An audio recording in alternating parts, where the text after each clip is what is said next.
Namreč gre za skupno usposabljanje enot slovenske vojske, enot civilne zaščite, policije in drugih enot, ki delujejo v sistemu zaščite in reševanja in imajo zmogljivosti, ki bi potencialno delovali v nekem JRKV dogodku.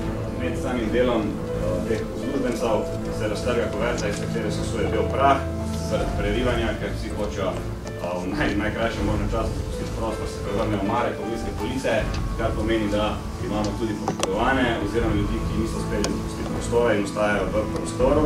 Celotno zadevo opazi patrulja, pač redna patrulja vojaške policije, ki ima za nalogo, da v bistvu zavaruje kraj dogodka, sledi reševanje in oskrba, se pravi sledi evakuacija uslužbencev iz prostorov pošte, njihova oskrba in seveda tudi oskrba pripadnikov, ki so prostore zapustili. Imamo tudi enega v bistvu nezavestnega in pa enega z težjim zlomom noge, ki ostajajo v prostoru in po zaključenem reševanju in oskrbi so napoteni na dekontaminacijo. Naslednja zadeva izvede se dekontaminacija ljudi, se pravi tukaj govorimo na dveh različnih lokacijah za sodelovanje različnih enot, dekontaminacija poškodovanih oziroma ranjenih, dekontaminacija preostalih uslužbencev, ki so ravno tako bili v stiku in so potencialno kontaminirani z antraksom in pa na koncu seveda tudi dekontaminacija lastnih pripadnikov, ki so sodelovali pri reševanju in oskrbi.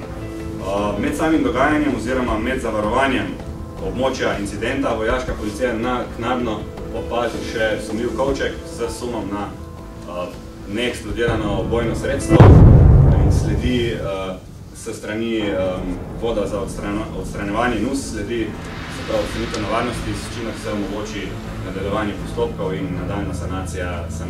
Se pravi, ko je ta nevarnost odstranjena, biološki vzorčevalci izvedejo vzorčevanje se pravi snovi belega prahu, plus še dodatne brise v samem objektu.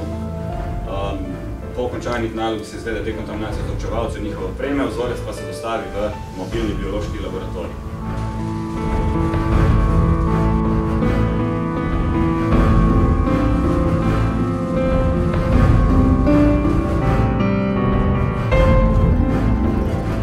V tole zgodbo danes na tej vaji Falko, kjer sodelujemo z gasilci iz Gasilske brigade Ljubljana in pa gasilske službe Kranj.